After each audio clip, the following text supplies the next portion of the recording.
ma daane rek ma la daane ndax version frappay président wax léeg-léeg kenn ku ne ci ñun dina am ay seytaaneem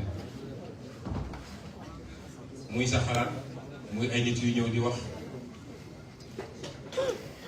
ay être humain lañu dong la nga nekk situation yoo xam ne waaye est-ce que wóor na ma joxe lii nguur kenn du ko dénkaane nangam bi ñi di ñëw di wax ba defee soo wetee ne auzu billaahi mina sheytaani parce que bu ko may rek nga gis sa bopp li ma def man mënoon na tombe ci Birame Souleye Diop mi wala ci Abbas Fall mi wala ci Maïmouna Dièye wala ci Cheikh Tidiane Dièye wala ci keneen ak keneen doyen Habib Sy mii dafa ñëw seet si ma la seule fois bu mu jot a ñëw ma seedeel ko ni c'est un homme de mission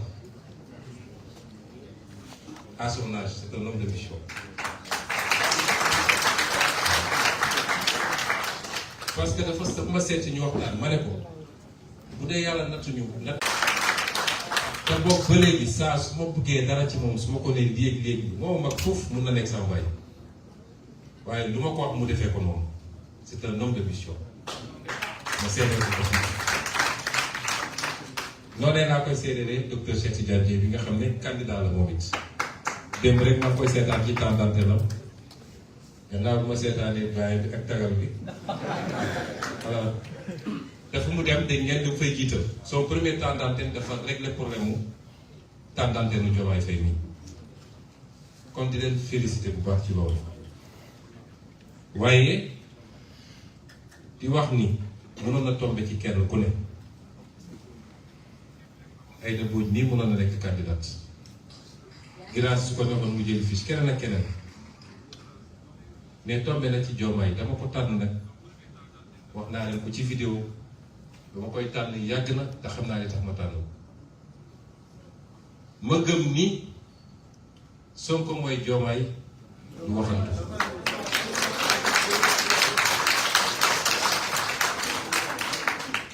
du waxantu waaye Diomaye mooy Sonko du waxantu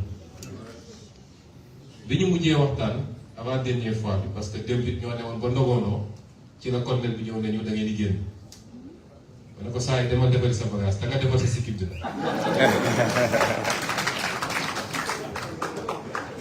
alors mais bi ñuy mujjee waxtaan dañu toog waxtaan lu yàgg ñuy waxtaan ci yi nga xam ne mi ngi am te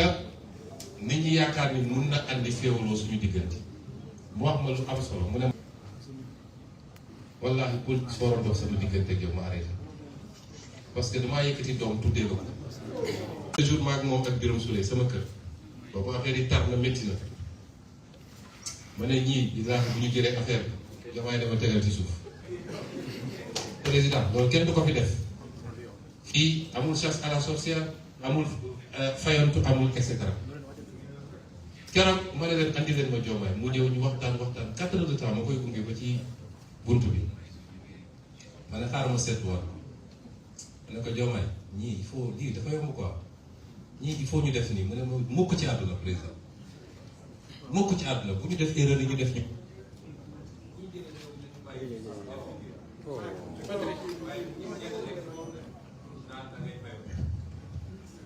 kon loolu muy lu ma bëgg a yokk ci seede ci sama digganteeg moom waaye di wax askan wi nii tànnuma ci hasard ndax dafa di sama rakk di sama xarit ñu ànd lu yàgg ma xam li ma xam ci moom nee naa ko Diomaye nit ñaa ngi ñëw di wax rek limité de visite mu ne ma président man dama am kersa ci nit du ñëw di wax ma ne ko di ma la déglu waaye ku mun a dugg sama nopp bi ba wëlbati sama xel gisaguma ko loolu ci mbindam la bi may daaneele nag gannaaw bu ma dénkaatee Sénégalais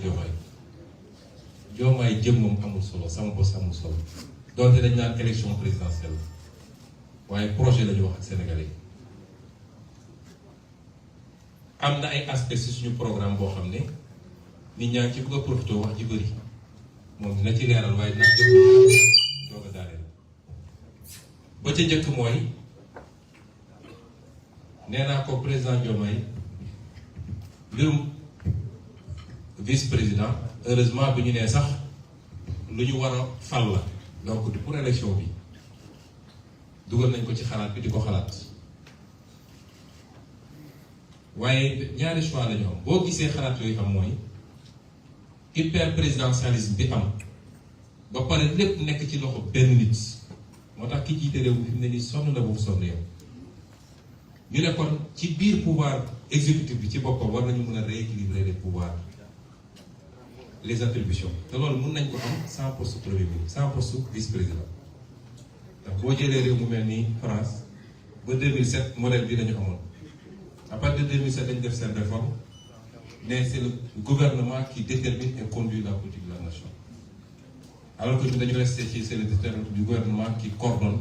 et exécute moo tax soo déggee ay réformes coow yu bëri foofu premier ministre bi mooy dem au charbon su paree bu yóbbu mu tànk bagage kon ñaar mun na am soit ñu am poste vice-président mais sans beaucoup de pouvoir parce que doo boole ñaar ñoo fal jox leen ñu yem ay pouvoir bis bu ñu déggoowul njaaxum am moo tax États-Unis vice-président bi daanaka il est là pour la suppléance au cas où et selon la nature de ses relations avec le président mun na ko yokkal wala mu wàññil ko mais koo xam ne dafa am légitimité électorale mu tolloo président bi nga tolloo leen pouvoir mun na am problème wala nga am un premier ministre qui sera nommé mais ñu wàññi ci pouvoir président jox ko moom pour rééquilibrer au sein de l'exécutif bu boobaa bu contentieux amee président bi arbitré choix yooyu la ñuy def gëm naa ni nag ci mandat bi probablement ak président Diomaye li mooy décider mais peut-être schéma boobu moo gën a plausible ñaareel bi bëgg a daanele mooy mbirum koppar question franc CFA. Ce que je veux dire sur la question du franc CFA, parce que c'est souvent une question qui interpelle beaucoup plus les élites. Je crois que le programme a été fait dans des conditions extrêmement délicates et difficiles.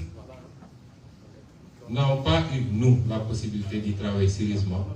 parce que vous savez que quand vous êtes en détention, les conditions d'entrée et de sortie des courriers sont très complexes. Et les dernières observations qui ont été formulées, même par le candidat, n'ont pas pu être intégrées sur cette problématique-là. Mais je veux dire simplement qu'il faut savoir lire notre programme comme une continuité. On n'a pas créé un nouveau programme. En 2019, on a pris position sur la question de la monnaie. D'abord, à travers le livre Solutions, que j'ai présenté ici publiquement, mais ensuite dans le programme. Et notre démarche a été toujours de dire que nous sommes tous convaincus, toutes les élites sont convaincues qu'il y a un problème avec cette monnaie et qu'elle ne colle pas à nos impératifs de développement. Et qu'il faut qu'on assume nos responsabilités pour aller vers autre chose. Je ne vais pas entrer dans les détails techniques.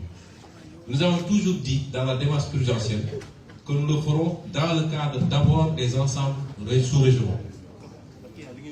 Et si on ne parvient pas à faire bouger les lignes, nous prendrons nos responsabilités parce que 90% des pays du monde ont leur propre monnaie et parviennent à s'en sortir. En tout cas, la plupart s'en sortent. Et c'est cela qu'il faut comprendre comme aspect du programme. Aujourd'hui, nous avons une monnaie dans le cadre de l'UEMOA. Ça semble aller dans une certaine direction, mais ça va très lentement. Nous allons venir pour essayer de booster et aller vers les réformes qu'il faut. Mais nous avons toujours dit que notre option, c'était même la CEDEAO, qui fait un ensemble de plus de 6 millions de kilomètres carrés, plus de 400 millions d'habitants, donc un marché qui a un potentiel énorme, mais si les préalables sont réglés, et ces préalables ne le sont pas encore. Et c'est ça notre option de base. Et c'est seulement si on ne parvient pas à avoir ça, que nous considérons pouvoir aller avec notre propre monnaie. Donc, c'est bien qu'un détenu le programme a navigué une ou deux fois, mais on n'a pas pu, avant la présentation du programme, faire les dernières observations comme il le fallait. Et donc, il faut lire ce programme comme une continuité. Quand je demandais à l'équipe de démarrer le programme, je leur ai dit, travaillez sur la base ressentie de 2019 et essayez de voir s'il y a des actualisations à faire. C'est des précisions importantes parce que des gens en manque de programme et qui ne peuvent rien nous reprocher essaient de s'agripper sur cette question-là pour inquiéter le monde entier d'ailleurs. parce qu'il ne s'adresse pas au peuple sénégalais. Et je tenais à faire ces petites précisions. Je m'excuse d'avoir été assez long. Je ne vais pas faire la version française, je laisse à notre candidat, le président Bassirou Diomaye Faye, le soin de clôturer cette conférence de presse. Je vous remercie.